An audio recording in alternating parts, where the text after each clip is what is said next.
والصلاة والسلام على سید الانبیاء المرسلین اما بعد فاعوذ باللہ من الشیطان الرجیم بسم اللہ الرحمن الرحیم یا من یشفع عند حضرت طہ اشفع لنا یا اوجہ الشفعاء نظرت الی بلاد اللہ جمعا کخردلۃ علی حکمت السالی کیا دبے وہ کہ جس پہ ہو حمایت کا پنجہ تیرا، کیا دبے وہ کہ جس پہ ہو حمایت کا پنجہ تیرا، شیر کو خطرے میں لاتا نہیں کتا تیرا۔ عمل ضروری ہے تکمیل آرزو کے لیے، عمل ضروری ہے تکمیل آرزو کے لیے، ورنہ رنگین خیالات سے کیا ہوتا ہے۔ امیر مجاہدین فرماتے تھے شالا بزدلانو کدی نیند نہ آوے،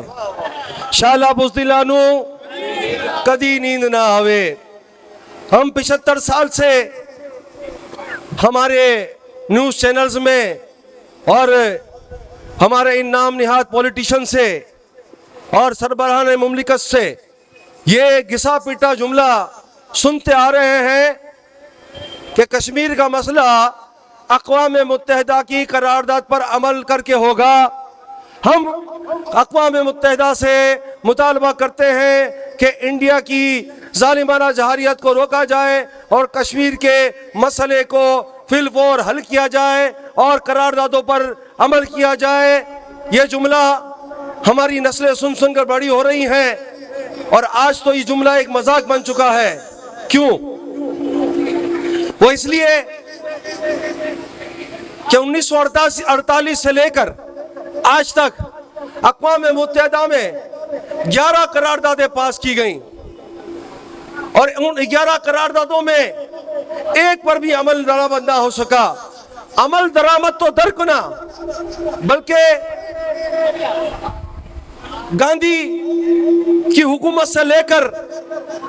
اس مودی حکومت تک مظالم کا سلسلہ بڑھتا گیا،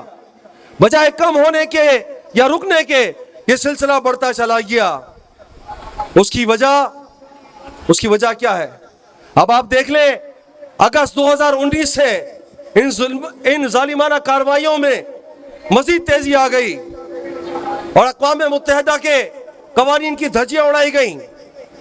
اور اس وقت یہ قانون بنایا گیا 2019 میں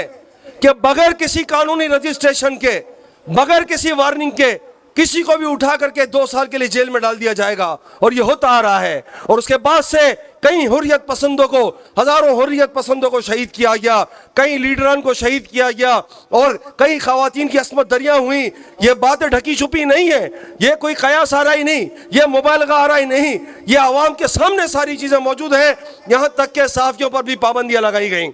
اور ان کے کشمیر سے نکلنے پر پابندی تھی، اور یہاں تک کہ انہیں پتا تھا کہ کشمیر میں اکثریت مسلمانوں کی ہے، اور اس اکثریت کو کم کرنے کے لیے مسلمانوں کی آج تک مسلسل نسل کشی کرتے گئے، اور جب اس سے پیٹ نہیں بھرا تو انہوں نے 34 لاکھ ہندوؤں کا ڈومیسائل بنا کر انہیں اس کشمیر کا شہری بنا دیا۔ صرف کشمیر کی جغرافیائی نقشے کو چینج کرنے کے لیے، وہاں پر مردم شماری کے اندر ہندو اکثریت کو دکھانے کے لیے یہ کام کیا گیا، اور آج وہ انسانی حقوق کی علم بردار چیمپئن جو انسانی حقوق کی بات کرتی ہیں، آج نہ صرف وہ خاموش ہیں بلکہ 56 اسلامی ممالک کے حکمران بے غیرتی کا مظاہرہ کر رہے ہیں، مسلسل کر رہے ہیں، اور ان ممالک کے اندر ہمارے حکمران بھی شامل ہیں کہ جنہوں نے آج تک صرف ایک فرضی بیانات کے علاوہ کوئی کام نہیں کیا۔ اور ان کی مثال ہمارے قائد محترم اس شعر کے مصداق بات فرماتے تھے کہ حمیت نام تھا جس کا، حمیت نام ہے جس کا، وہ گئی تیمور کے گھر سے، آخر کھل گیا یہ راز زمانے پر، آخر کار کھل گیا یہ راز زمانے پر، حمیت نام ہے جس کا، وہ گئی تیمور کے گھر سے۔ غلام قادر نامی ایک شخص جس نے بڑا ظلم کیا بر صغیر پر، اور اس نے مغلوں سے حکومت چھینی، جب اس نے تیمور کو شکست دی تو جس مغل محل کے اندر جن ایوانوں کے اندر بر صغیر کی تقدیر کے فیصلے ہوا کرتے تھے، مغلوں کی بچیوں کو اپنے سامنے نچایا، تیمور کی بیٹیوں کو اپنے سامنے ناچنے پر مجبور کیا، اور آنکھیں بند کر کے وہ اپنے آگے خنجر رکھ کے سو گیا۔ اسے یہ تھا کہ میں دیکھتا ہوں کہ تیمور کی بچیوں میں کتنی ہمت، کتنی جرت، کتنی بہادری ہے، لیکن وہ بچیاں کچھ نہ کر سکیں۔ جب اس نے آنکھ کھولی تو اس نے دیکھا اور اس نے کہا کہ اب بر صغیر کی حکومت ختم ہو گئی، کیونکہ اقبال نے فرما دیا